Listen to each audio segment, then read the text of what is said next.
Bueno, si les, si les parece, vamos largando como para cumplir con los horarios establecidos. Bueno, buen Bien. día para todos. Muchas gracias por acompañarnos en este nuevo Zoom de coyuntura con Gastón Utrera. Un Zoom, a ver, yo les aviso, Gastón, como dice él siempre, no va a hacer futurología, no la ha hecho nunca, no lo va a hacer ahora, pero el Zoom se llama ¿Cómo está la economía camino a las elecciones? Para muchos de los que están presentes, las elecciones casi a fin de año pueden parecer absolutamente lejanas, porque cada uno está pensando en el día a día, pensando en la coyuntura, pero la clase política ya largó la campaña hace rato. eh, lo podemos ver no solamente en la oposición, en el reordenamiento de la oposición, sino también en el oficialismo, cómo se van o se tratan de acomodar las piezas. Así que por más que a nosotros nos parezca un poco lejano, es algo que está muy presente.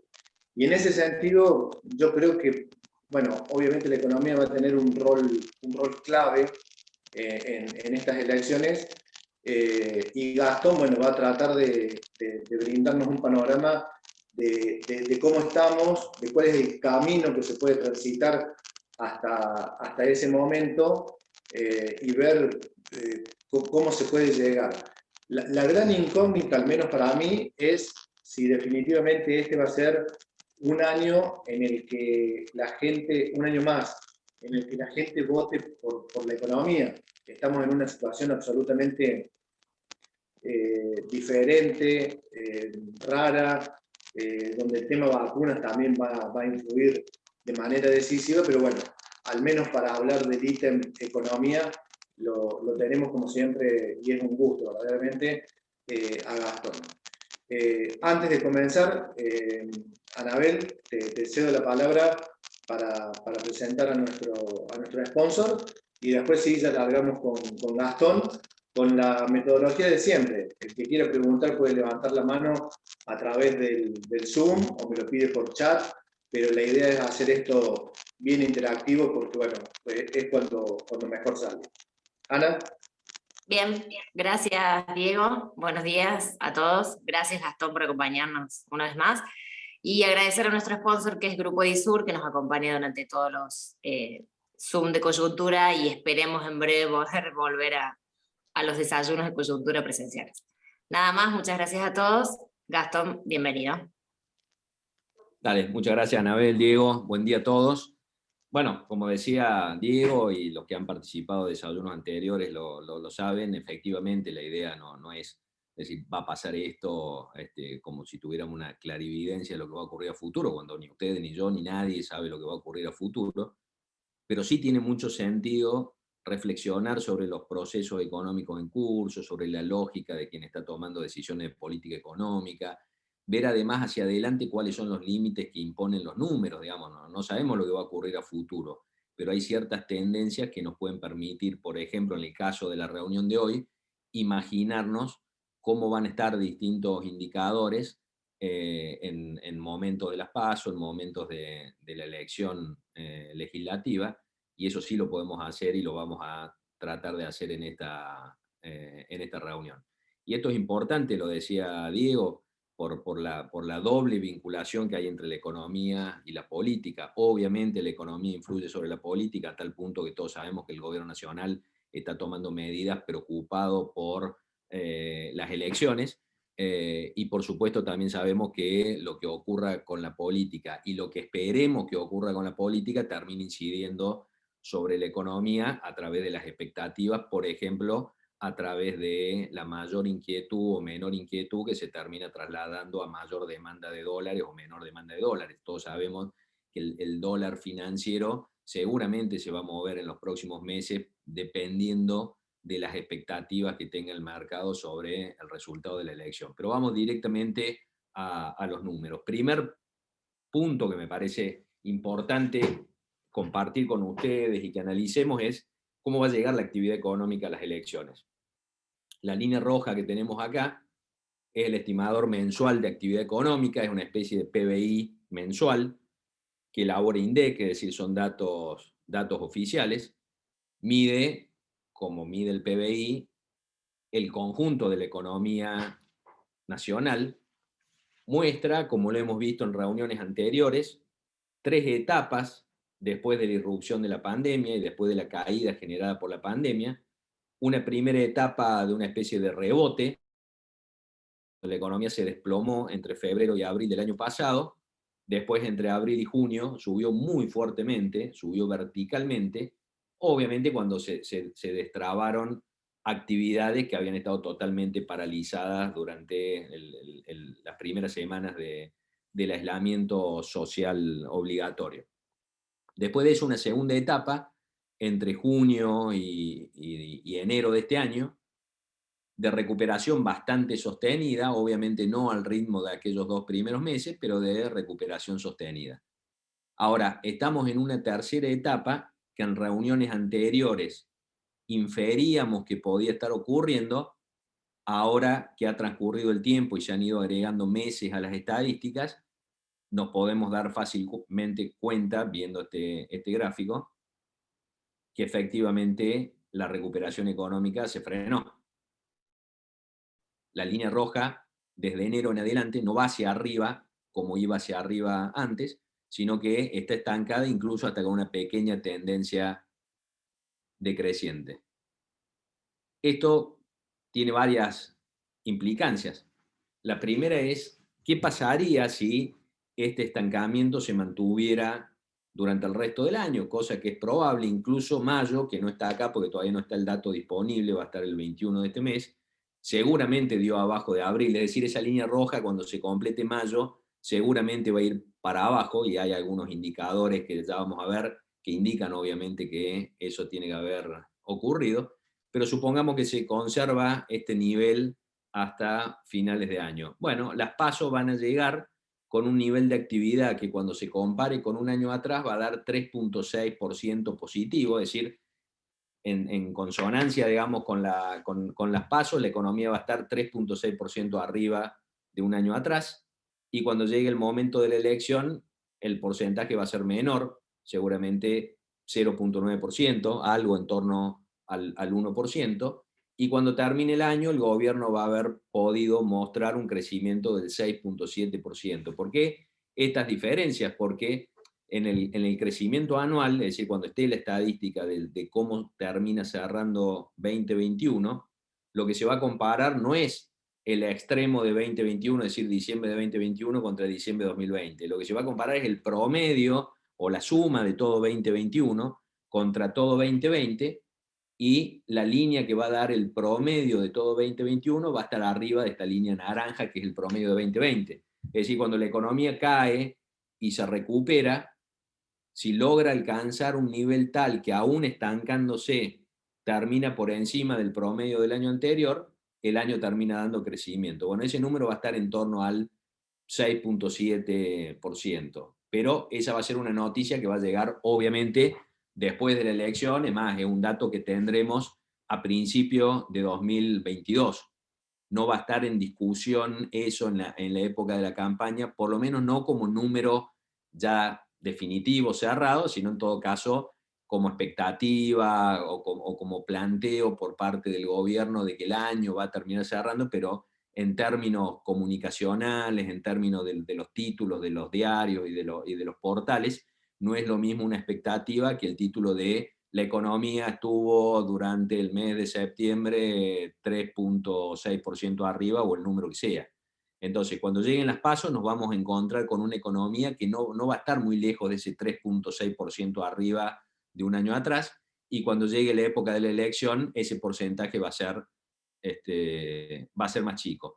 Por supuesto, en la discusión pública sobre cómo está la actividad económica, va a estar la discusión si ese 3.6 y ese 0.9 son algo positivo, por el hecho de que va a estar indicando que la actividad económica va a estar arriba de cómo estaba a finales del año pasado, o negativo, con sabor a poco, por el hecho de que vamos a estar comparando con un año tan malo como lo fue 2020. Lo que pasa es que 2020, como vemos acá en este gráfico, fue muy malo entre febrero y septiembre y fue mejor hacia final del año. Por eso en las comparaciones va a haber mucha discusión. Ahora, el número duro que nos vamos a encontrar es probablemente 3,6% año contra año en época de las PASO y 0,9% en época de la elección. Les decía que mayo seguramente va a dar negativo, es decir, va a dar una caída durante abril. Fíjense acá, algo que venimos siguiendo desde hace tiempo y que yo alguna vez lo he mostrado acá, la línea gris es la del estimador mensual de actividad económica que veíamos recién, la línea roja es la venta de naftas en todo el país, y fíjense cómo los periodos que marca la evolución de la actividad económica general y la evolución de la venta de naftas son iguales. Primer periodo de fuerte caída entre febrero y abril, recuperación, rebote entre abril y junio, recuperación entre junio y diciembre y después cierto estancamiento.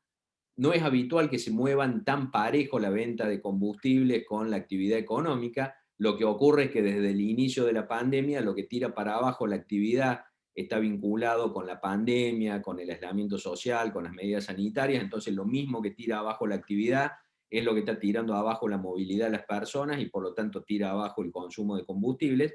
Y cuando se libera, empieza la movilidad, deja sus huellas en las estadísticas de combustibles y después terminamos viendo que la actividad económica subió. Y como tenemos los datos de manera anticipada sobre la venta de combustibles, podemos ir usándolo como una especie de indicador líder, de indicador anticipado de lo que ocurre con la actividad económica. Concretamente, hoy tenemos los números de mayo de expendio de combustibles, todavía no tenemos los de actividad económica, pero el del expendio de combustibles ya nos muestra una caída durante mayo, que obviamente tiene que ver con las restricciones sanitarias entre el 22 y el 30 de mayo, que, como cabía esperar, tuvieron un efecto negativo sobre la movilidad de las personas y por lo tanto sobre el expendio de combustibles, pero en una magnitud menor que cuando arrancaron las medidas el 20 de marzo de 2020, porque acá fueron menos días, fueron 9 días contra 12 días en aquel momento, porque en aquel momento se partía de un nivel más alto, ahora se parte de un nivel tanto de movilidad como de actividad más bajo,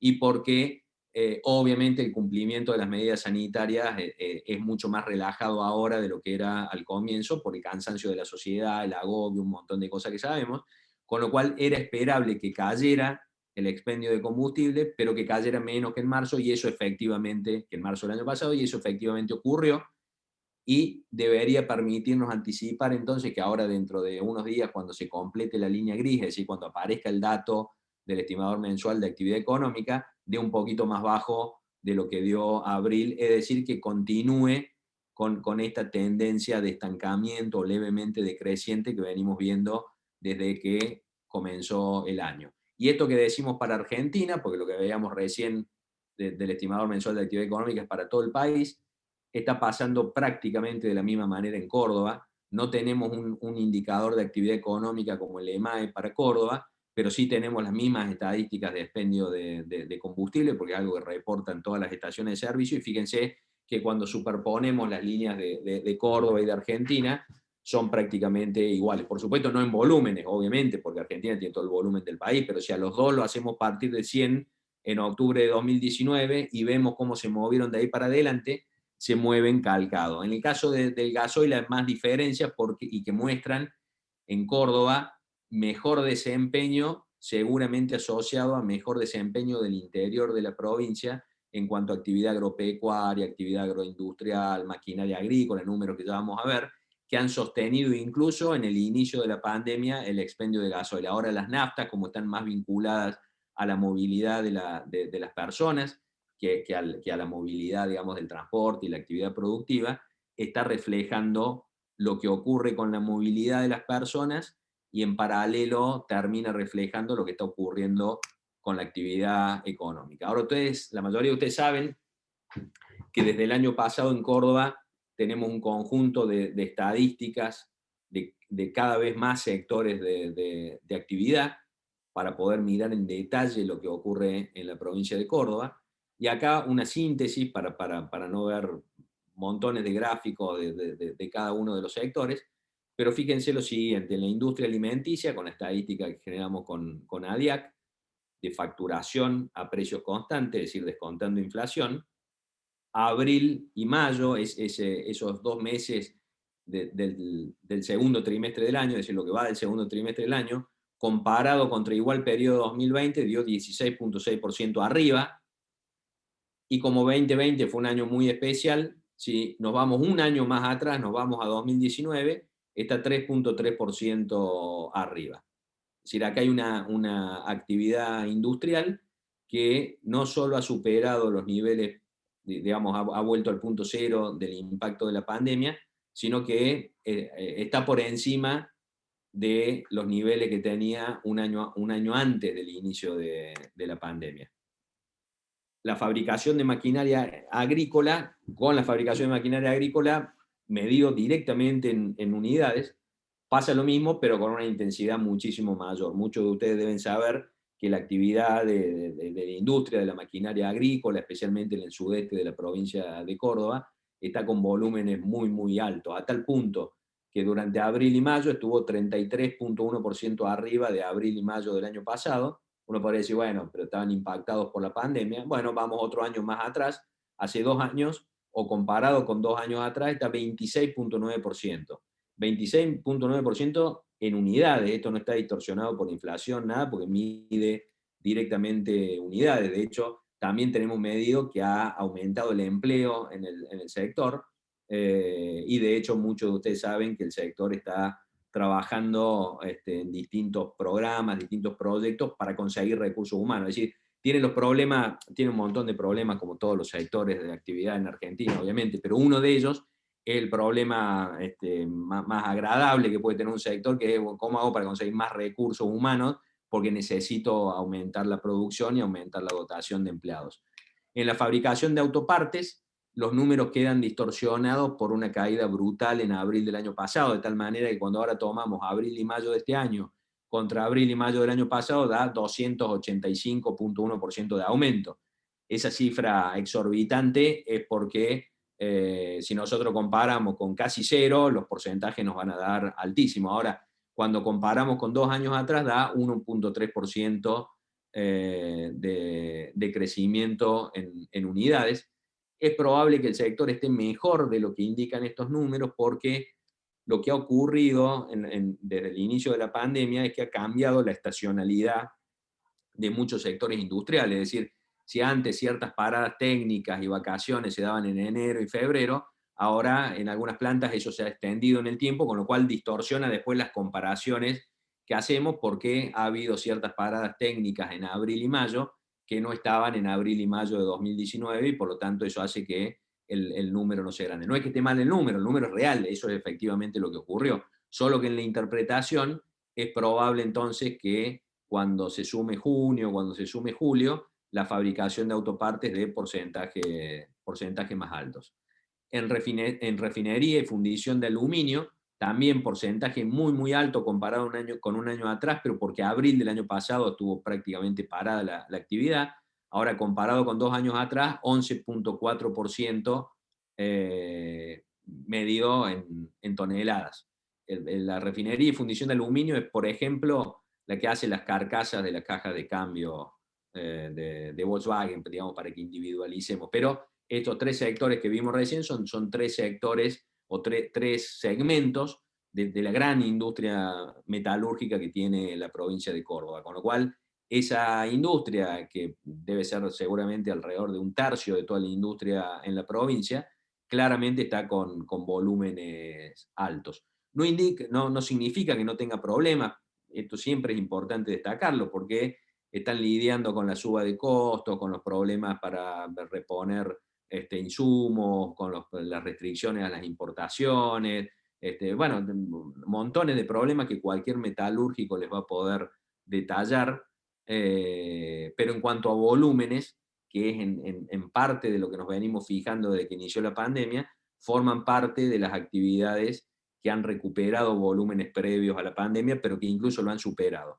Bueno, la industria electrónica, que empezamos a medir con CIECA el mes pasado, da en la comparación año contra año la facturación a precios constantes 16.4% de aumento. Todavía no tenemos contra 2019 porque tenemos que reconstruir las series hacia atrás porque, como les decía, este es un sector que se acaba de incorporar.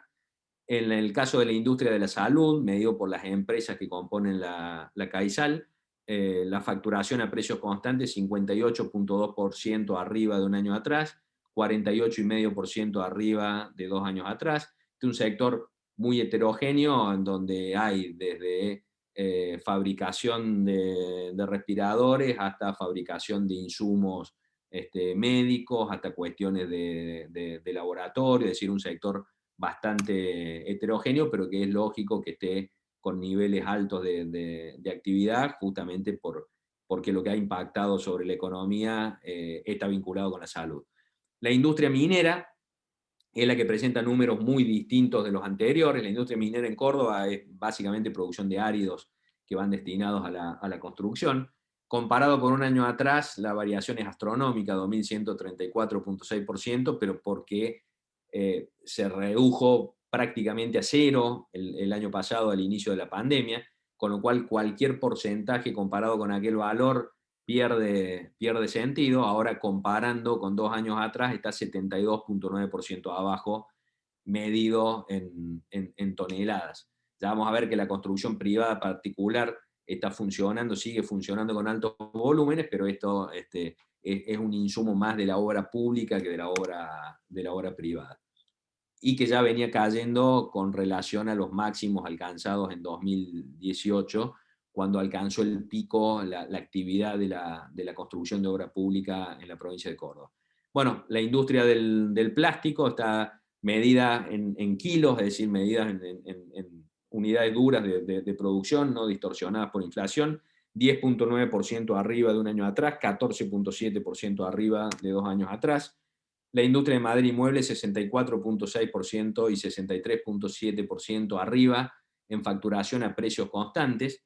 Ahí, siempre que uno trabaja con facturación y le descuenta la inflación, puede haber distorsiones por lo distorsionado que están los precios, que evolucionan los precios relativos en Argentina, pero de todas maneras ahí estamos deflactando esa serie con el índice de precios al consumidor, el capítulo vinculado a madera y muebles, que se ha movido distinto al promedio de la inflación, pero de todas maneras muy probablemente esto tenga que ver con ciertos cambios en los patrones de consumo de las personas que desde el inicio de la pandemia han estado necesitados de comprar, de adquirir distintos ítems de equipamiento para el hogar, para acomodarnos a estudiar y trabajar en el hogar. Probablemente eso viene traccionando a la industria de madera y muebles. De hecho, lo mencionaba Guillermo Oliveto el otro día en el evento de la Cámara de Comercio. A partir de sus estudios cualitativos, los consumidores, por lo menos cierto segmento de clase media que ha conservado ingresos, dedicó dinero que dejó de dedicar durante la pandemia al esparcimiento, al turismo, etcétera, etcétera, a refacciones en el hogar, equipamiento del hogar. Muy probablemente eso es lo que está traccionando al sector de la madera y el mueble. La industria gráfica presenta altos porcentajes comparado con el año pasado, porque cayó mucho el año pasado, pero todavía está muy por debajo de los niveles previos a la pandemia. Está 34.3% abajo del nivel que tenía 2 años atrás.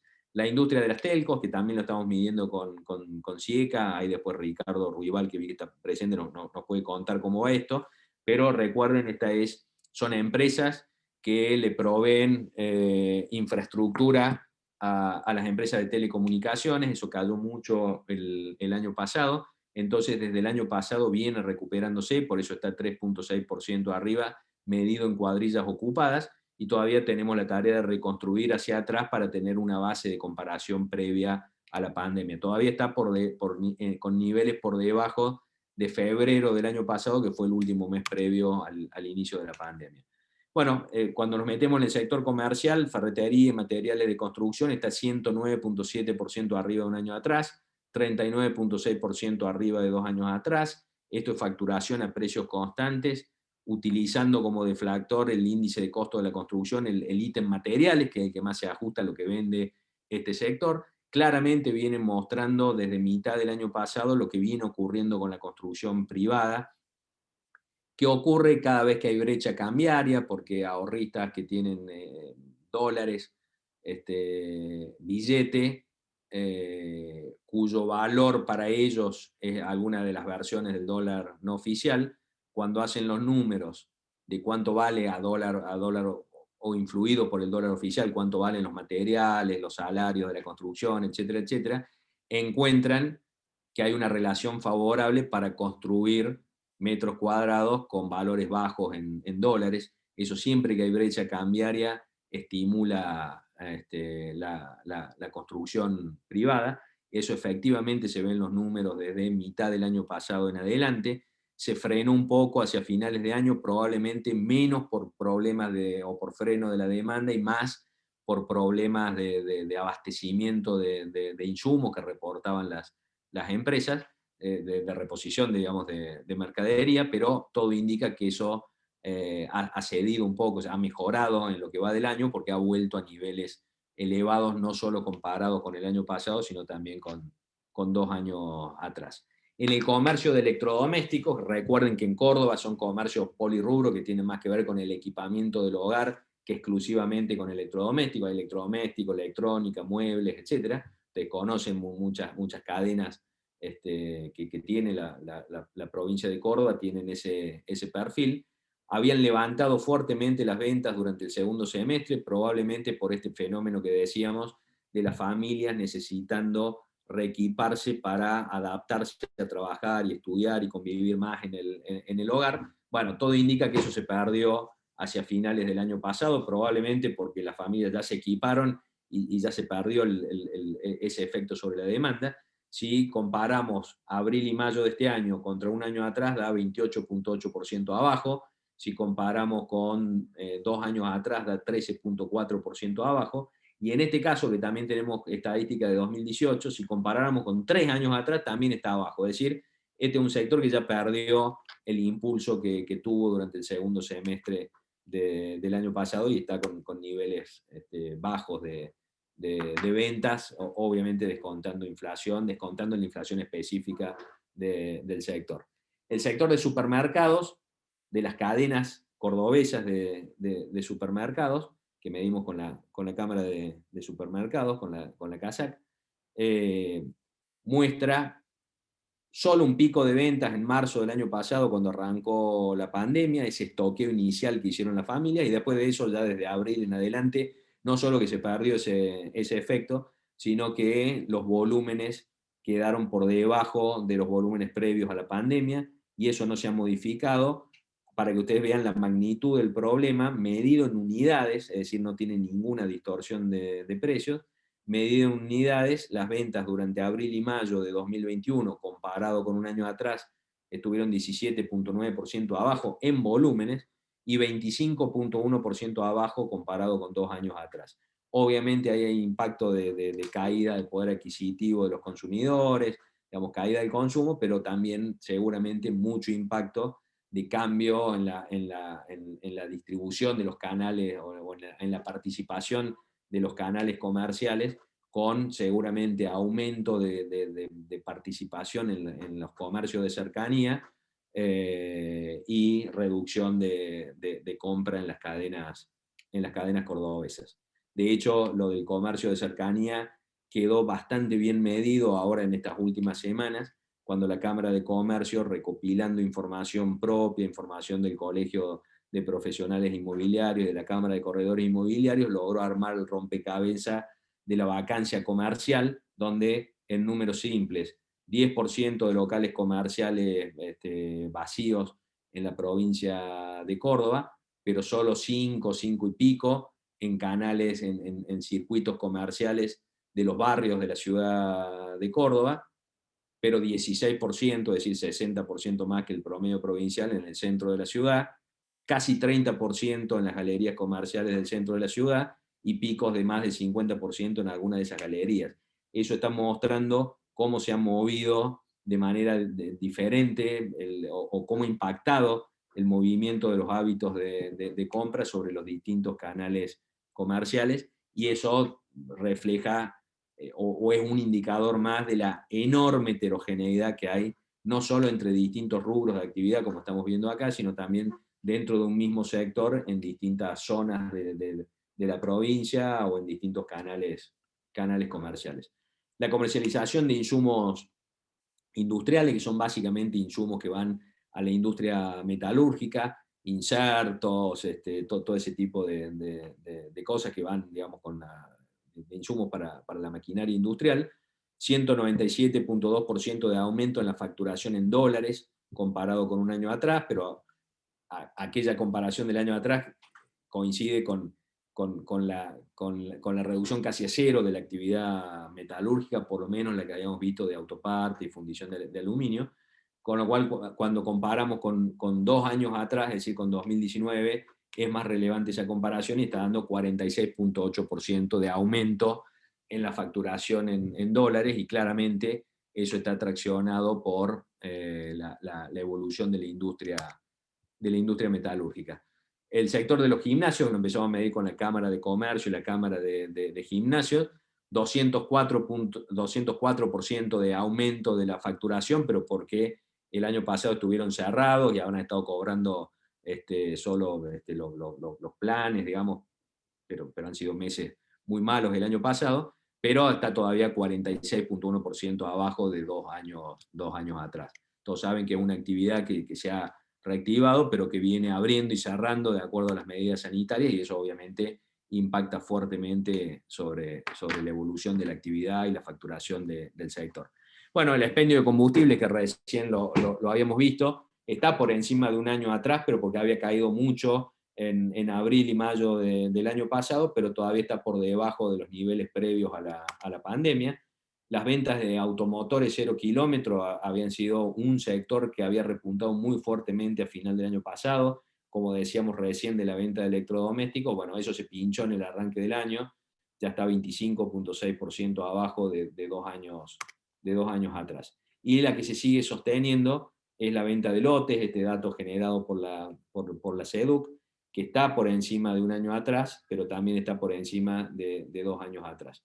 De tal manera que hay una heterogeneidad muy grande. En general, las principales industrias de la provincia de Córdoba están con altos volúmenes de producción, aunque hay ramas más chicas que están con problemas y que están con niveles más, digamos, por debajo de los previos al inicio de la pandemia. Y en el sector comercial y de servicios claramente hay una heterogeneidad muy grande. Ya con este grupito acá de sectores se pueden ver claras diferencias. Bueno, a medida que vayan pasando los meses y vayamos incorporando más rubros comerciales, vamos a ir pudiendo dar cuenta de esa gran heterogeneidad.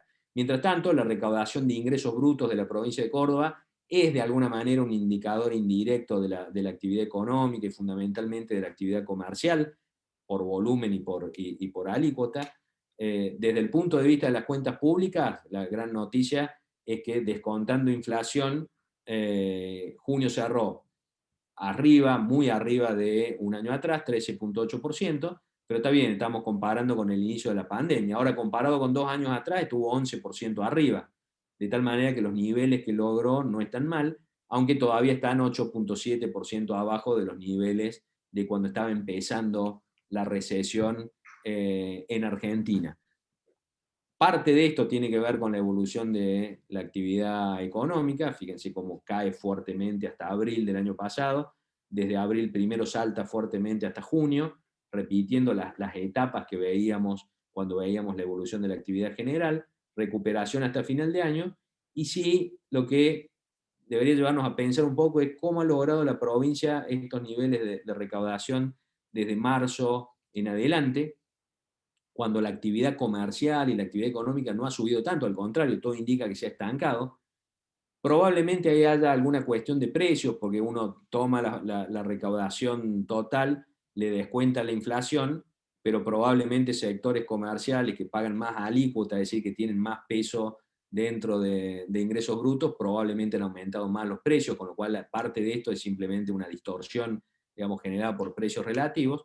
Y otra parte probablemente se debe a regularización de impuestos devengados previamente, porque recuerden que en general la recaudación en los distintos niveles del Estado se mide por el criterio de caja y no lo de vengado. Es decir, si un impuesto de algún momento del año pasado se terminó pagando en junio, bueno, la recaudación va a figurar en junio. Probablemente ha habido una mejora de la fiscalización y de la gestión de los recursos tributarios. Probablemente también hay empresas que han ido regularizando situación a medida que han ido mejorando su actividad, y parte de todo esto, solo una parte, digamos, tiene que ver con la actividad económica y comercial, que efectivamente ha subido, pero que, como veíamos, ha perdido fuerza desde principios de año. Ahora, para volver a los temas macroeconómicos, ya saliendo un poco de la actividad y yendo para que podamos ir a la inflación y al dólar y a otras variables, siempre es bueno mirar los números del Banco Central, porque todos tienen la idea, lo venimos trabajando acá en este espacio desde que arrancó la pandemia, todos tienen en mente que hay una explosión de emisión de dinero y bueno, las estadísticas del Banco Central muestran matices, digamos. Hay una realidad que es obvia, que todos la sabemos, que tanto el déficit fiscal del año pasado como el menor déficit fiscal de este año, ambos están financiados a través del Banco Central y no de colocación de deuda, pero el Banco Central viene jugando intensamente desde el año pasado, como lo ha hecho durante mucho tiempo, colocando dinero por una ventanilla para prestarle al Tesoro Nacional, pero sacándolo por otra ventanilla, colocando las famosas LELIQs. Entonces, la cantidad de dinero, que es la que en definitiva termina impactando más directamente en la inflación, viene creciendo menos que la propia inflación, es decir, viene licuándose la cantidad de dinero cuando lo tomamos en términos reales, es decir, en términos de poder adquisitivo. Fíjense acá, la línea roja es la evolución de la base monetaria desde que arrancó la pandemia, desde el 20 de marzo del año pasado, hasta el último dato disponible del 1 de julio. Bueno, en los últimos 12 meses creció 19.4%. O sea, la cantidad de dinero en circulación medido por la base monetaria es hoy 19.4% más alta que hace un año, cuando los precios están más de 40% arriba de hace un año. Es decir, no es que la cantidad de dinero subió 40% y por eso tenemos 40% de inflación. La cantidad de dinero subió la mitad de lo que subieron los precios. ¿Qué fue lo que subió mucho? Las LELIQs y los pases pasivos de los bancos, digamos, los dos instrumentos que usa el Banco Central para absorber dinero, bueno, eso aumentó 65%. Entonces, en definitiva, en el fondo, más que financiarse el Estado con emisión de dinero, se ha estado financiando con emisión de LELIQs, se ha estado financiando con deuda de corto plazo emitida por el Banco Central, cuya implicancia siempre a futuro es que pagar esa deuda más los intereses que genera es riesgo de necesidad de emisión de dinero futuro, porque el Banco Central no recauda, el Banco Central cuando paga algo emite dinero. Ese crecimiento tanto de la base monetaria, principalmente la base monetaria, ha estado concentrado en los últimos 4 meses. De aquellos 19.4 puntos porcentuales, 12.1 corresponden a los últimos 4 meses. Ya lo veníamos viendo el año pasado cuando decíamos que la cantidad de dinero no estaba aumentando, y efectivamente eso ocurría.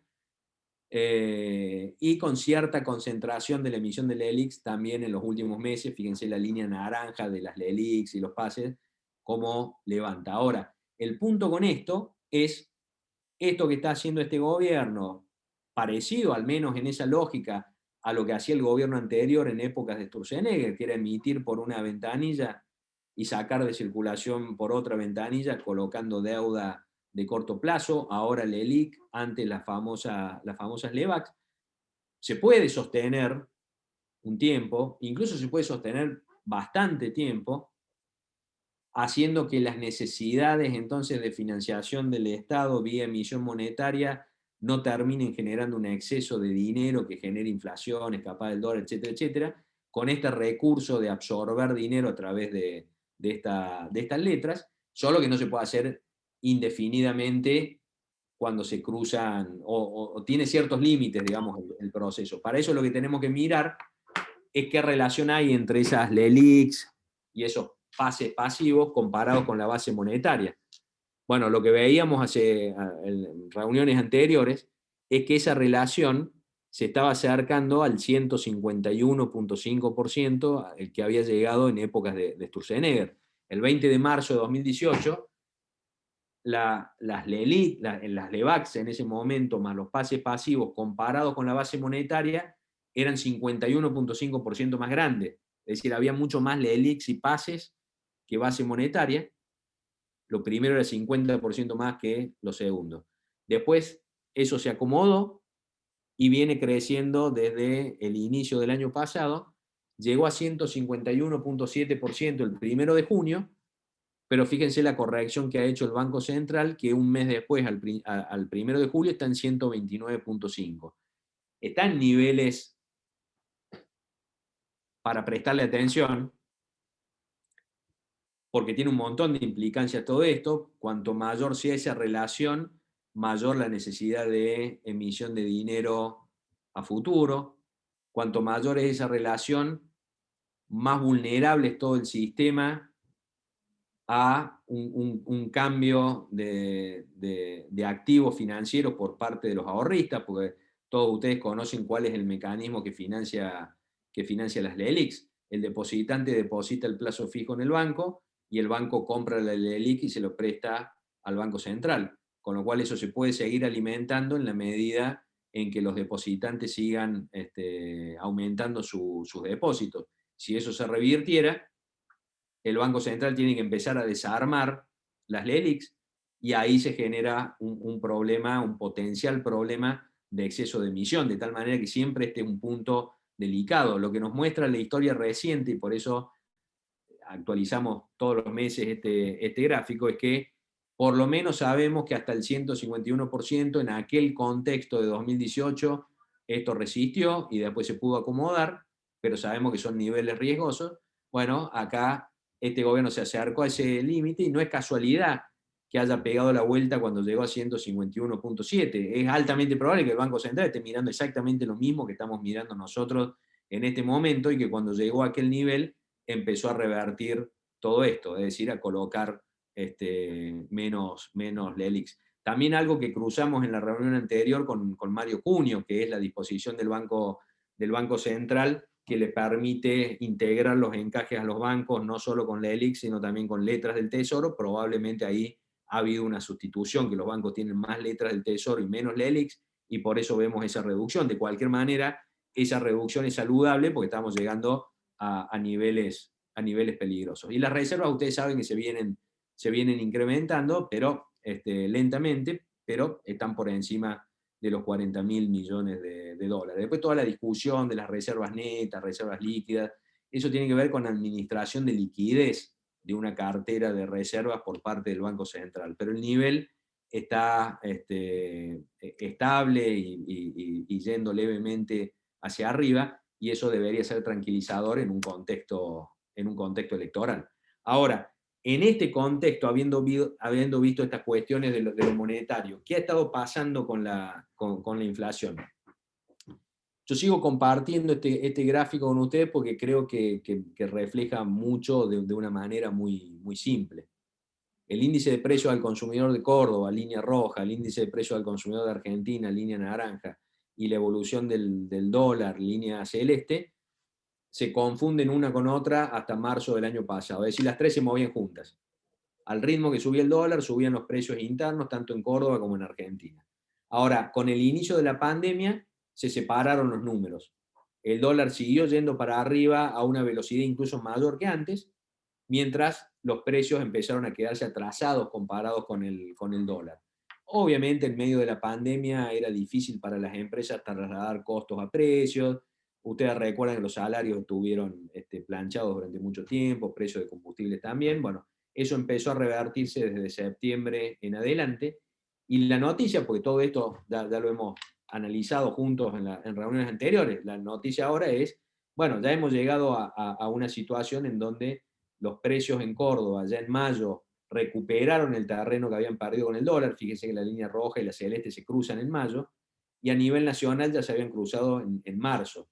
Es decir, la mayor inflación comparada con la evolución del dólar de los últimos meses, que estaba ocasionada porque los precios venían descontando terreno contra el dólar, deberían cambiar de tendencia hacia adelante porque esa brecha ya se cubrió. Entonces no sería descabellado que los próximos índices de precios, probablemente junio en el 3%, julio probablemente por debajo del 3%, se vayan moderando porque efectivamente el gobierno nacional le levantó el pie del acelerador del dólar oficial, que el año pasado en algunos momentos aumentaba el 3% mensual, y ahora en el último mes creció apenas poco más del 1% mensual. Claramente hay una decisión de política económica de que el dólar suba poco de acá hasta final de año y que eso permita ir moderando la inflación. Bueno, eso podría ocurrir durante los próximos meses y todo indica que ya está ocurriendo. Ahora, ¿cómo va a llegar el índice de precios al consumidor a las PASO? No hace falta tener una bola de cristal porque queda poco tiempo hacia adelante y más o menos sabemos en qué rango va a estar la inflación y va a estar 50% arriba de un año atrás. Es decir, cuando el gobierno nacional enfrente las PASO, los números de inflación van a estar mostrando que los precios en promedio van a estar 50% arriba de un año atrás.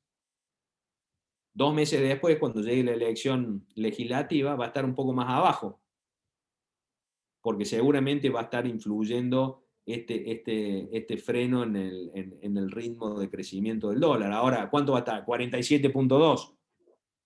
No va a estar lejos de eso, porque la inflación, para que sea menor que esta, tendría que crecer por debajo del 2,5% mensual durante lo que resta del año, y no es muy probable. Y así fuera del 2% mensual, va a estar arriba del 45% año contra año. Es decir, los números de inflación, si decíamos que los números de actividad económica van a tener una interpretación mixta, porque el gobierno podrá mostrar que está con más actividad que un año atrás, pero se le podrá discutir que eso implica una comparación con meses malos del año pasado. Con la inflación no va a haber forma de que no sea negativa la interpretación de precios entre 45 y 50% más altos que un año atrás. Ese es el escenario de las elecciones.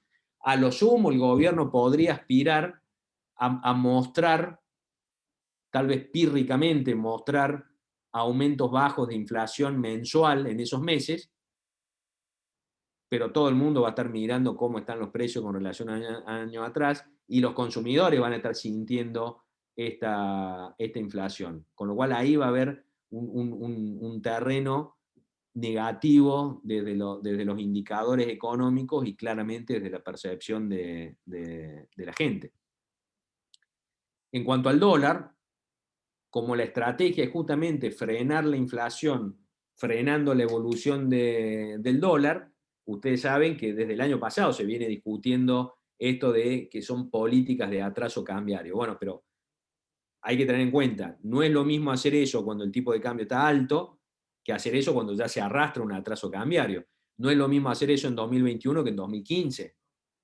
En 2015 todos sabíamos que en el año electoral frenar la inflación o mantener contenida la inflación conteniendo el dólar era agravar un atraso cambiario enorme que indefectiblemente después de la elección iba a tener que ser corregido.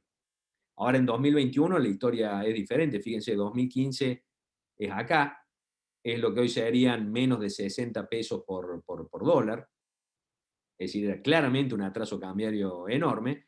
Hoy estamos en un nivel idéntico al que teníamos a finales de 2019, cuando entre los dos espacios políticos que se estaban intercambiando el poder coincidían en que el tipo de cambio en 60 en aquel momento estaba bien, y es el mismo nivel que teníamos en 2008, 2009, cuando no había problema visible de atraso cambiario.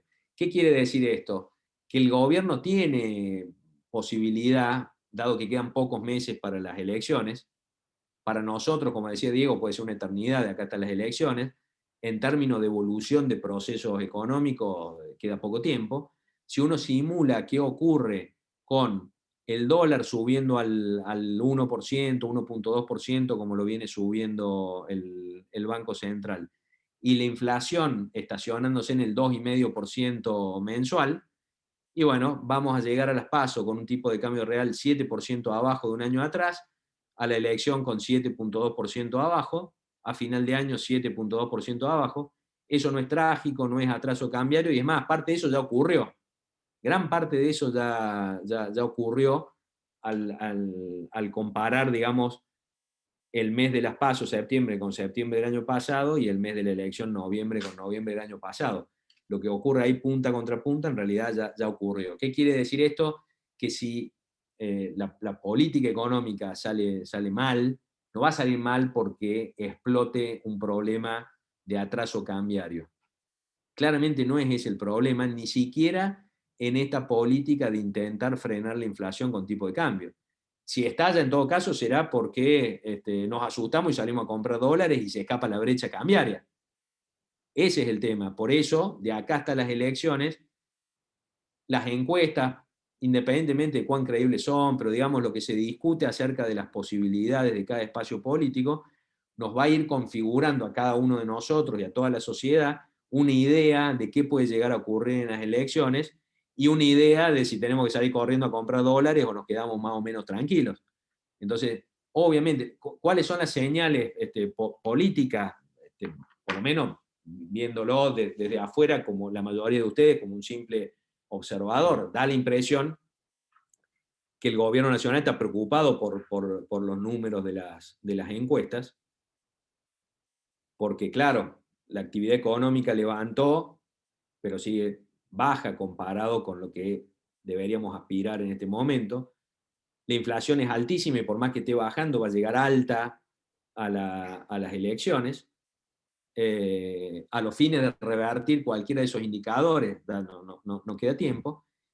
Y porque el salario real está detonado y es muy, muy difícil recuperarlo, por más que se congelen tarifas, que se den subsidios al gas, digamos, todas las cosas que está intentando el gobierno nacional, que forman parte de una receta conocida por Cristina Kirchner, digamos, por su experiencia en su anterior gestión, digamos, está probando todos esos instrumentos que conoce, con una lógica bien clara de, bueno, tiremos toda esa artillería de acá hasta las elecciones para tratar de mejorar la situación y las perspectivas de voto, y bueno, y lo que genere después de la elección, después se verá. Siempre esa lógica de corto plazo, de tirar toda la artillería y después ver, una vez que esté cerrada la elección. Pero aquí hay algo muy difícil de remontar. El poder adquisitivo de los salarios en blanco, está 25,4% abajo de 8 años atrás. Fíjense este gráfico. Desde 2013 viene cayendo, cayó con cada una de las devaluaciones, pero después fue recuperándose, pero nunca recuperaba niveles previos y cada vez cae un escalón más. En marzo llegó a 25,4% abajo. Ahora, ¿cómo van a llegar de nuevo con esta mirada que les proponía Diego al comienzo de miremos para adelante en la elección?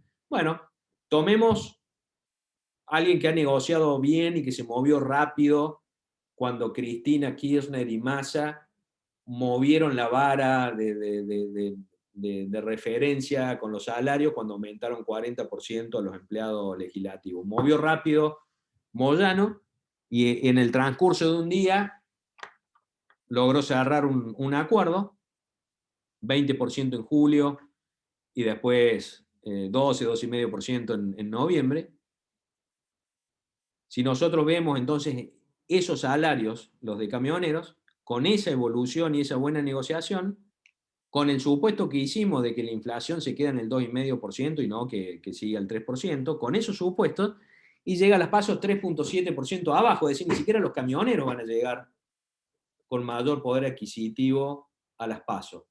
Ya para la elección van a estar aumentando 1,8%, porque justo ahí entra el segundo escalón de aumento salarial, y va a terminar a final de año 3,2% arriba, pero después de una caída de 3 años.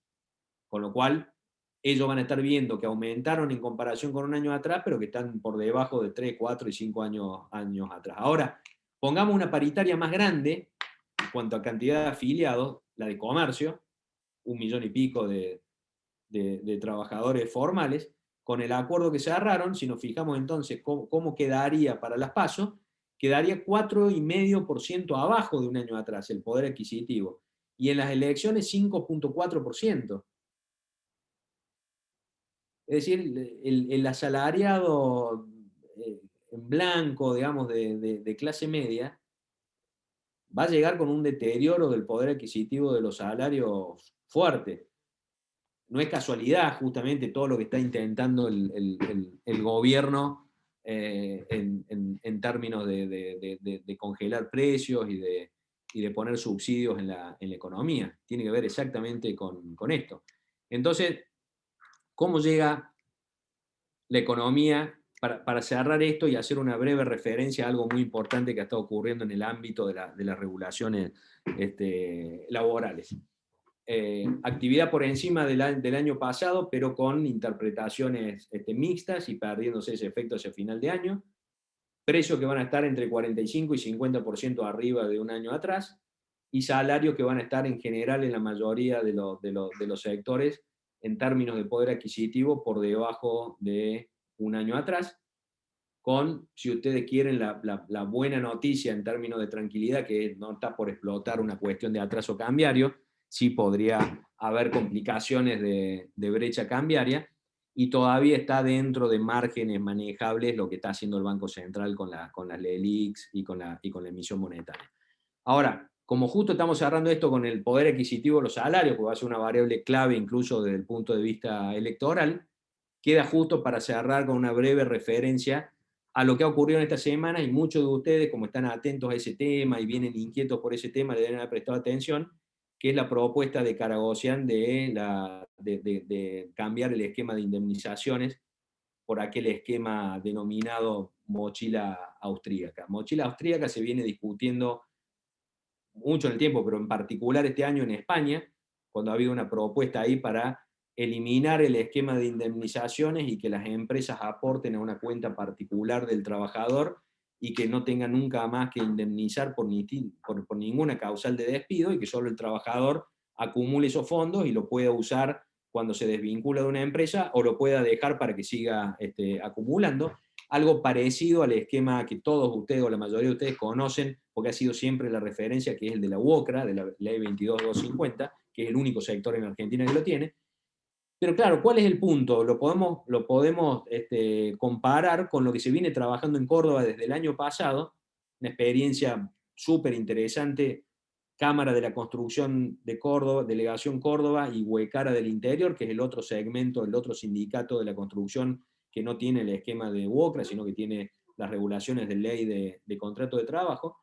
Ahí venimos pensando un esquema que deberíamos poner ahora en discusión, ya que se reactivó el tema, poner en discusión en Córdoba, porque la propuesta que hace Karagossian, que ha sido pública, además, ha generado mucha repercusión en las distintas entidades empresarias, sectoriales, plantea modificación de ley de contrato de trabajo.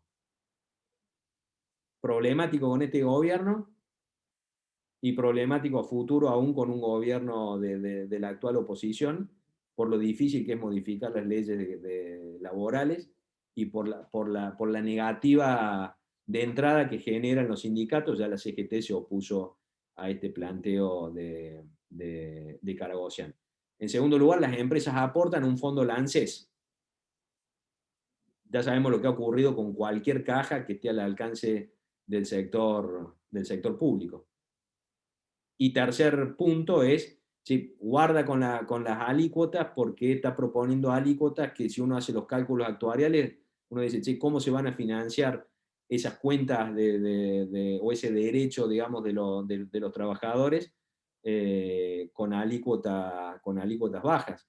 Obviamente el sector empresario necesita alícuotas bajas para que no aumente el costo laboral, pero tiene que ser compatible con la financiación de ese esquema. Ahora, lo que estamos discutiendo y analizando en Córdoba al detalle, con la cabeza puesta ahí de los propios empresarios, la cabeza puesta ahí del propio sindicato, más la cuestión técnica, bueno, más la cuestión técnica jurídica que estamos trabajando con nada menos que con el doctor Sapia, Jorge Sapia, es: hagamos algo que, en primer lugar, no vaya al ANSES,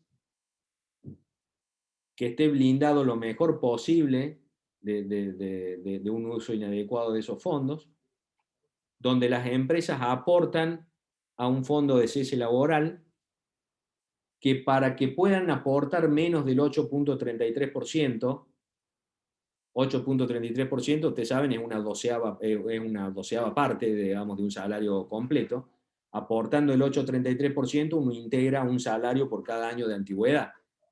Como hicimos el análisis, y eso hacía que en la transición al nuevo sistema a las empresas le costara más eso que el esquema actual, con lo cual iba a ser inaceptable, empezamos a trabajar con una alícuota menor, y para que sea menor, el esquema ya no puede pagar la misma indemnización para el despedido sin justa causa y para el renunciado.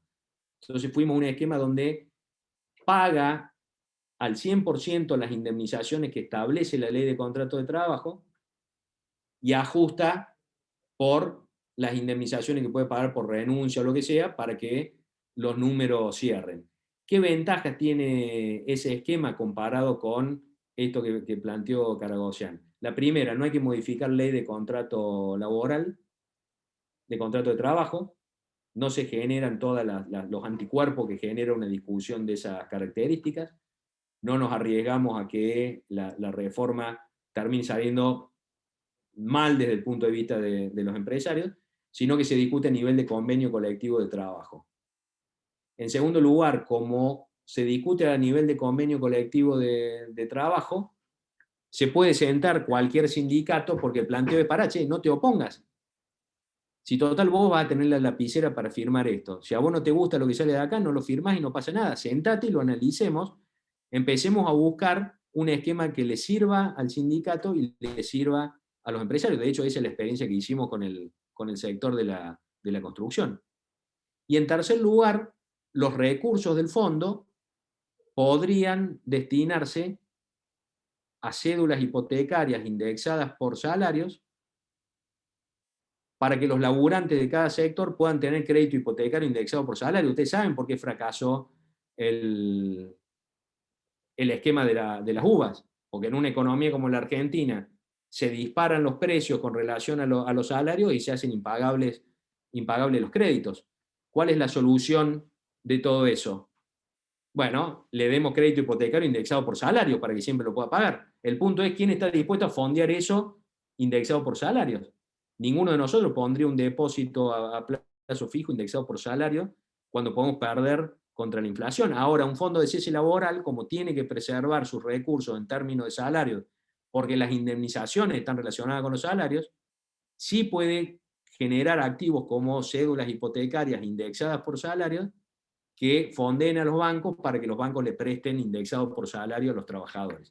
Si yo les mostrara los números del déficit habitacional de los trabajadores en blanco de cada sector de actividad, se caen de espalda. 30, 40% tiene déficit habitacional. Pero déficit habitacional es que viven en vivienda precaria o viven en situación de cohabitación, es decir, más de una familia en una misma vivienda o en situación de hacinamiento.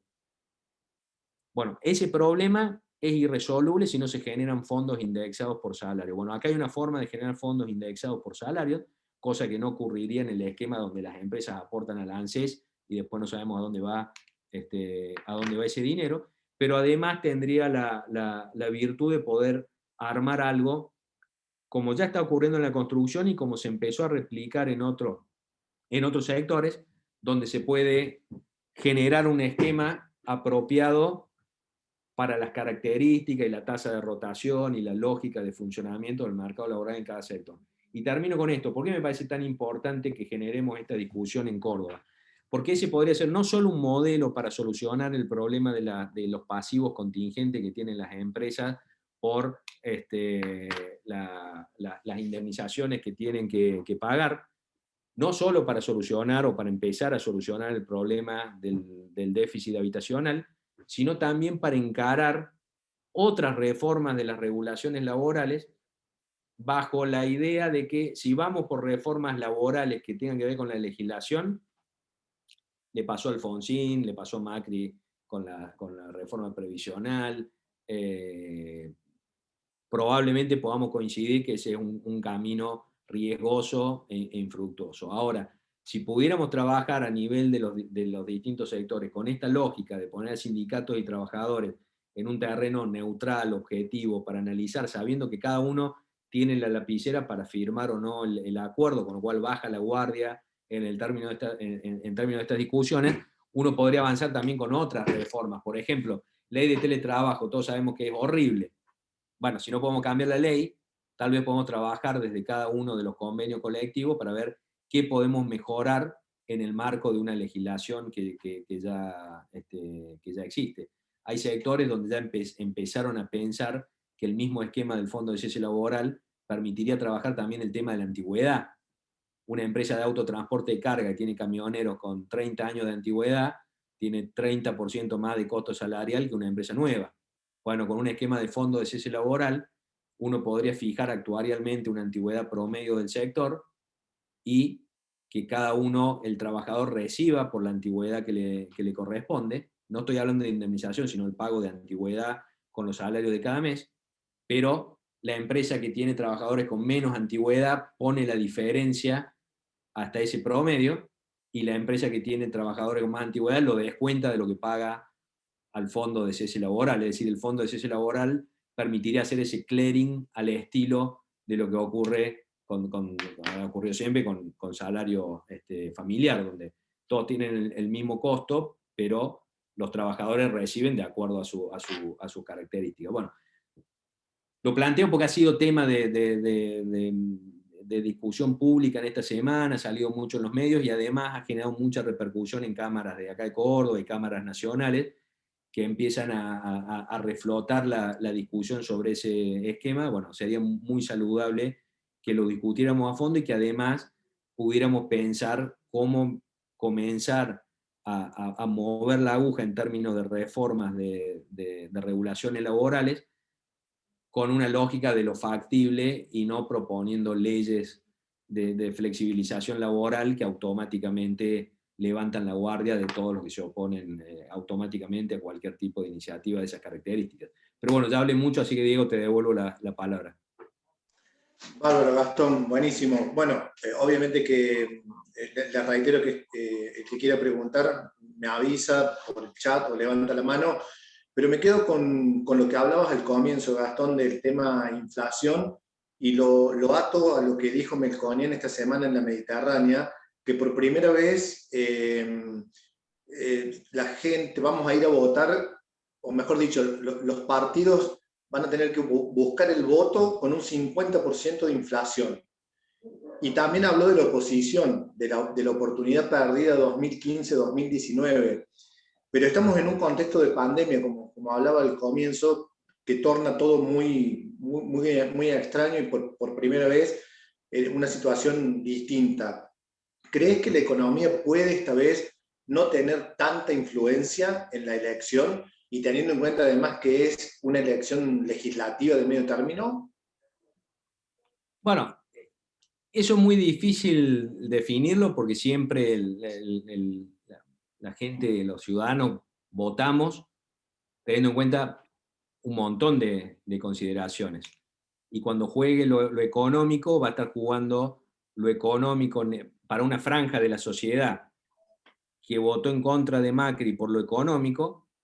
Si ahora vota en contra de este gobierno por lo económico, no es claro necesariamente a quién vota justamente por lo económico.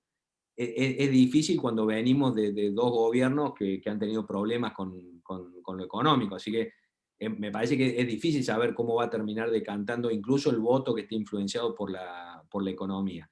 También obviamente han pasado cosas muy graves y sensibles, todo lo relacionado con las vacunas. Nosotros estamos un poco anestesiados en Argentina, pero es gravísimo lo que ha ocurrido con las vacunas, y es difícil pensar que eso no tenga incidencia en la elección. Es muy grave para alguien que ha perdido seres queridos ver lo que se ha hecho con las vacunas. Yo creo que puede generar una hasta bronca, digamos, y es muy difícil saber cómo va a terminar decantando todo eso. Lo que no entiendo es lo que mencionó Melconian. En una economía que tiene inflación crónica hace 70 años, salvo el periodo de convertibilidad y algunos años sueltos, que sea la primera vez que se vota con 50% de inflación, la verdad no entiendo qué quiso decir. De hecho, el 87 fue una elección legislativa con mucha más inflación del 50%. La elección de 2000, bueno, pasa, sí, 2013 menos inflación. Bueno, probablemente se ha referido, está bien, puede haberse referido a estos últimos años. Lo que él dijo, Gastón, fue: es la primera vez que va a haber una elección donde hay que ir a buscar el voto con 50% de inflación. Y después hizo referencia, todavía está muy fresca la pérdida de oportunidad de lo que fue la experiencia 2015-2019, pensando en la oposición, que no sé si plantea tanto la oposición un proyecto económico, sino más bien lo que están planteando es la cuestión de la justicia independiente, de todo más político que económico. Sí, está bien, esto de salir a buscar el voto con el 50%, sí, sin duda se tiene que estar refiriendo a, desde el kirchnerismo para acá, nunca hubo 50% en un año de elección legislativa. Bueno, más atrás viene la parte de la convertibilidad, con lo cual, si uno piensa en términos de historia económica, esto ocurrió muchas veces, pero estamos hablando de décadas atrás. Está bien, se está refiriendo a los últimos años, efectivamente eso es una novedad, y coincide con estos números de, si uno juega fácilmente con estos números, uno llega a los números que veíamos recién, y sí, va a estar en las PASO con 50% año contra año, aun cuando ese mes la inflación sea cero. Supongamos que frena tanto el dólar, que se frena la inflación y baja la inflación mensual. Ahora, año contra año vamos a estar con 50 y eso es inapelable. Después, con lo de la oposición, sí, si yo tuviera, si yo me pongo en los zapatos de la oposición, si yo fuera candidato y tengo que salir a seducir al electorado mostrándole lo mal que está la economía, y voy a estar en un terreno complicado porque cualquiera me puede replicar cómo estaba la economía cuando mi espacio gobernaba. Creo en ese sentido que de todo lo que está ocurriendo puede tener sentido entonces un foco en la campaña electoral, en el manejo institucional, en lo que ocurrió con restricciones a las libertades, en lo que ocurrió, antes eran casos de corrupción, ahora otro tipo de corrupción, digamos, lo de las vacunas, digamos, con otros componentes muy serios, muy delicados. Pero creo que conecta con lo que te decía anteriormente, che, listo, el que votó desencantado del gobierno anterior por su fracaso económico y que ahora está recontra desencantado con el fracaso económico. ¿A quién vota? ¿Para castigar vota al anterior o busca otra alternativa, digamos, o cómo lo canaliza? Eso no lo sé. Bueno, ahí Gori que está levantando la mano. Sí, Gori, te escuchamos.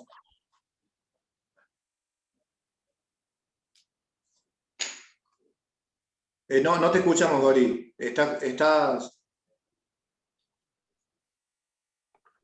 Ahora sí. Perdón, digo, la situación es tan compleja que es difícil intervenir en estas conversaciones porque hay cosas muy confusas, pero coincido plenamente con todo lo que ha dicho Gastón en cuanto a lo económico y en esta última intervención en cuanto a una elección con inflación, ¿no? Creo que mi coneo fue un poco más allá todavía, ¿no? Es decir, sugirió que de alguna manera ayudaba al gobierno la inflación porque licuaba salarios, etcétera, ¿no? Ver un poco más complejo. Pero lo que quiero decir es esto. La situación de Argentina es muy difícil y por eso también es tan difícil pronosticar lo que pueda pasar en las elecciones, porque yo no sé si la gente, cuando va a votar, está considerando cómo se está destruyendo la República. Por ejemplo, el tema de la hidrovía, que a mí me parece un tema vital realmente para la economía, para la sociedad, para la estructura de la República, ¿no?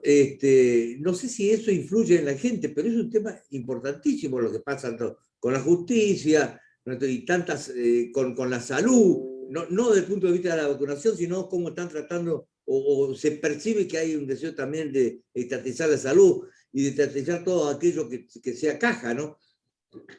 todo eso que está afectando la marcha de la República, no sé si la gente en común tiene conciencia del valor que está jugando para el futuro todas estas cosas que están pasando, ¿no? Disculpe, no soy muy claro, pero que tampoco lo tengo muy claro, por eso lo tiro así, a ver si alguien puede hacer también una reflexión sobre la gravedad de lo que está pasando y si esa gravedad influye en la actitud de los votantes. A mí me parece, Gori, por supuesto nadie tiene respuesta sobre cuestiones tan complejas, pero No. una porción de la sociedad, se suele hablar de 20, 25%, está de acuerdo con lo que vos estás planteando. Digamos, está de acuerdo con que el gobierno avance con la hidrovía, estatice, está de acuerdo con eso y con cualquier cosa que proponga este gobierno en esa línea, digamos, no se escandalizan por eso. Con lo cual, tenés una parte de la sociedad que diría, che, pero no entiendo, Gori, de qué me está hablando, si está buenísimo eso. Tenés esa parte de la sociedad. Tenés una franja de la sociedad importante, aquel 41%, no sé, digamos, una franja importante, seguramente mayor que la otra, que sí le presta atención a esas cuestiones, que sí entiende además cómo en carne propia tenés el impacto del Estado avanzado, digamos, no es una abstracción, no es filosofía política, es concreto. Che, si me estatizan la salud, ¿quién me va a atender? ¿Quién va a atender a mi familia? Sí, si yo circunstancialmente estoy en el exterior por el motivo de sí, no me dejan entrar, no me dejan volver y quedo varado, no puedo entrar a mi propio país. O sea, de hecho, creo que todo lo que está pasando saca de la filosofía política y lo lleva al terreno de lo cotidiano, lo que implica todo eso. Yo creo que aquel 41% como mínimo tiene que estar compartiendo esto que estás planteando ahora. Ahora, está el otro, no sé, 30, 35%, que es el que se termina moviendo de un lado a otro y termina definiendo la elección, que ahí, ¿cuánto pesa lo institucional? ¿Cuánto pesa lo económico? Que para muchos sectores de la sociedad es trágico lo que está ocurriendo. ¿Y cuánto pesa el manejo, el desmanejo de la pandemia, que para muchas personas, de nuevo, ha salido del terreno de, qué mal que está esto que hicieron, sino que llegó al terreno de lo íntimo, de decir, ¿cómo que yo no pude despedir a mi padre, a mi madre, que falleció y hacen otra cosa? ¿Cómo se me murió un pariente y resulta que hubo vacunados 2.000? ¿Cómo que no dejaron entrar Pfizer y no pueden explicar por qué? Entonces, ¿cómo van a jugar esos tres conjuntos? Es en ese segmento donde en concreto, donde habría que pensarlo, y no sé, habría que preguntarle a Luisito Dalaglio, a la gente que viene estudiando todo esto, a ver cómo, pero en ese segmento. Yo creo que en los otros dos está bastante claro cuánto pesa o no este tipo de cuestiones. Bien. Martín Roca, ¿me habías hecho señas y querías preguntar algo?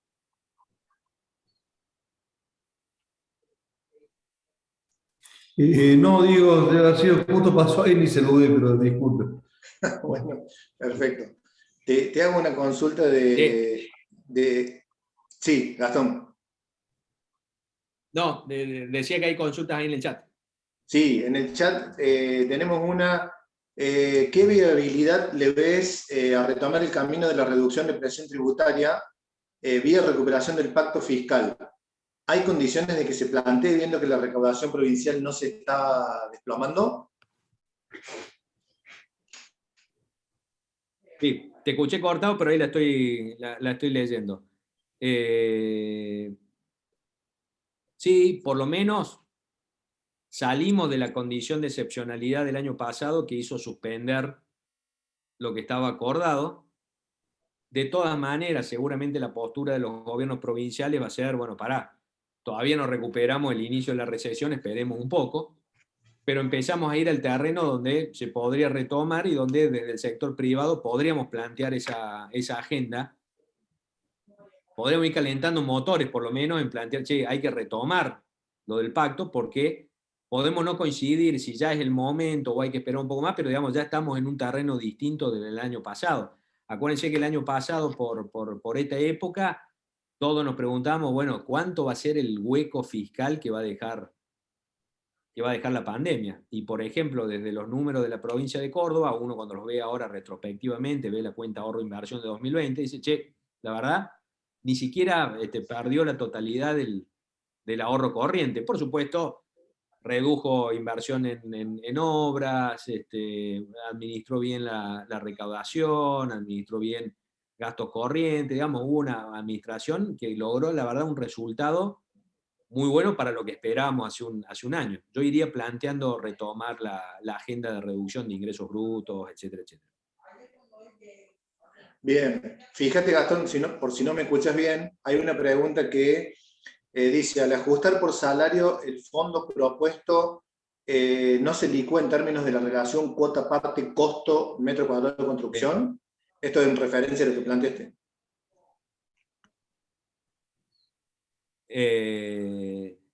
Sí, ahí te escucho cortado, creo que debe ser tu conexión, no sé si la mía. No, Sí. Supongo que... la tuya anda bien, es un problema de Diego. Pero Ah. yo, Diego, lo escucho bien, che. Bueno, Vamos a tener que hablar con los no lo amigos escuché de Fiverr. cortado, pero de todas maneras... Sí, de cualquier manera, ahí lo que dice Martínez es que con el salario retrasado 25%, cuando se recupere el salario, un fondo como el que estábamos hablando de cese laboral, habrá ganado un 25%. Sí, el punto es que va a estar todo calzado, porque en realidad, si invirtió en cédulas hipotecarias indexadas por salario, sus recursos van a estar aumentando 25%, pero también actuarialmente las indemnizaciones que va a tener que pagar, como están vinculadas a los salarios, también van a estar 25% arriba. El punto es que lo que estamos percibiendo, y realmente hay que discutirlo desde todos los puntos de vista, es acá generas un fondo que se va alimentando con el aporte mensual de los empresarios. Va a invertir en un activo bien líquido porque tiene que pagar indemnizaciones, pero con el resto de los recursos, que incluso durante muchos años se va a ir acumulando, porque el nuevo régimen van a ser sin antigüedad, esos recursos invertidos en lo que estamos pensando es cédulas hipotecarias indexadas por salarios y fondos comunes cerrados de inversión para constructoras y desarrollistas que construyan las viviendas, porque tenemos que llegar rápido a que esté la escritura, hay que financiar al empresario para que llegue la escritura y después indirectamente financiarlo al trabajador para que pueda tomar la hipoteca. Bueno, si eso lo hacemos funcionar de manera virtuosa, es con activos indexados por salarios, los recursos se mantienen en términos de salario con una renta, y las indemnizaciones que tiene que pagar se van a ir ajustando por salarios. Y obviamente con esa renta, uno, cuanto mayor renta tenga, más los trabajadores del sector tienen que pagar por el crédito hipotecario, pero más se beneficia el fondo por el crecimiento de sus recursos, y cuanto menor sea esa alícuota, menos crece el fondo, pero mejor acceso le das a los trabajadores. Es decir, el trabajador va a estar de los dos lados, porque está cubierto de un lado por las indemnizaciones y está del otro lado recibiendo crédito hipotecario. Pero bueno, de cualquier manera, mi propuesta es, che, aprovechemos que se generó esta movida nacional y discutamos esto, porque acá ya hay una idea superadora. Incluso nadie se había, o no sabemos de alguien que se haya puesto a generar un modelo para en cada uno de los sectores ver cómo funcionaría de acuerdo a su rotación, etcétera, etcétera, para empezar a responder todas estas preguntas. Bien. Gastón, ¿ahí me escuchás mejor? Sí. Bueno, Martín Monforte pregunta, ¿cómo ves el porcentaje de brecha cambiar en el futuro? Si se va a mantener, ¿la van a achicar o ves probabilidades de que aumente, teniendo en cuenta que, si bien tiene efectos negativos, también hace que la gente invierta en dólares, en los dólares guardados, al menos en los que están en el rubro de construcción? Exactamente. Brecha cambiaria tiene un montón de efectos negativos, va a ser, entre otras cosas, crujir el mercado cambiario formal, pero por otro lado genera efectos beneficiosos de gente vendiendo los dólares en el paralelo para comprar autos de alta gama, o vendiendo para comprar metros cuadrados, etcétera, etcétera. Martín eso lo conoce perfectamente. ¿Qué va a pasar con la brecha cambiaria? Yo creo que de acá hasta las elecciones, dependiendo cómo vengan las expectativas. ¿Por qué? Porque si uno se imagina escenarios extremos, es en el escenario bastante improbable, pero posible, que el gobierno ganara holgadamente la elección, si esas expectativas se instalan, la brecha cambiaria, sin lugar a duda, va a subir, más allá de todo lo que haga el Banco Central para tratar de frenarla. En el otro extremo, si perdiera por paliza, también podría complicarse porque para muchos, para los inversores, mejora el escenario 2023, pero seguramente se va a preguntar cómo llegamos a 2023 con un gobierno débil por un montón de cuestiones que encima pierde por paliza. Desde el punto de vista de la brecha cambiaria, lo mejor sería, lo que además puede ser el escenario más probable, es que pierda la elección el gobierno nacional, pero no por paliza, con lo cual a los inversores les dé expectativas para 2023 y le deje la idea de que es manejable llegar hasta 2023. Pero en un escenario extremo saltaría, o de mucha incertidumbre, si no tenemos la menor idea de lo que va a ocurrir, también eso aumenta el posicionamiento en dólares y va a aumentar la brecha cambiaria. Así que en esos escenarios, Martín, por muchos motivos vamos a estar preocupados si salta la brecha, vos andás calentando para salir a vender inmuebles. Sí, y alguien había planteado, Gonzalo Rodríguez del Pozo, al ajustar por salario, el fondo propuesto no se licúa en términos de relación cuota-parte costo-metro cuadrado de construcción. Bueno, lo que va a ocurrir es que cuando salte el costo de construcción, en realidad los créditos otorgados no se caen, el laburante sigue pagándolo, solo que seguramente va a bajar la demanda de nuevos créditos hipotecarios porque no van a dar los números para cubrir el costo de una vivienda, pero esa va a seguir siendo una constante de Argentina cuando se descalzan los precios relativos. El punto es que no debería destruir el sistema y no debería generarle problemas al que ya trabajó, al que ya consiguió el crédito hipotecario. Es más, a ese lo va a beneficiar porque patrimonialmente se va a beneficiar porque va a valer más su casa porque está aumentando el costo de la construcción, pero la cuota que esté pagando por ese crédito va a seguir, digamos, acorde con el salario. Es decir, tendría ahí el beneficio que muchos plantean que tuvo el que tomó crédito UVA por más que no lo pueda pagar, sin el problema de que no lo pueda pagar. Bueno, si nadie tiene alguna pregunta, vamos cerrando. ¿Alguien más quiere preguntar? ¿No? Bien. Bueno, Gastón, como siempre, has sido clarísimo, has pintado un panorama que sirve mucho más en este contexto donde estamos viviendo esta situación tan particular. Te agradezco muchísimo, agradezco a todos los que participaron y le dejo el cierre a Anabel para que agradezca a nuestro sponsor y también para comunicarles los próximos dossier que se vienen. Ana. Bien, bueno, muchas gracias Gastón por participar una vez más, gracias a todos. Estamos preparando el dossier de salud que publica a finales del mes de julio, con esta nueva modalidad que tenemos con la revista, el formato 100% digital. Así que bueno, nada, ya lo verán en las próximas comunicaciones en punto a punto. Y preparando los próximos dossier que ya en breve termina, se nos fue el año. Así que nada, muchas gracias a todos por participar y nos vemos la próxima. Gracias, Gastón. Gracias a ustedes. Nos vemos la próxima. Chao, chao. Buen día. Gracias.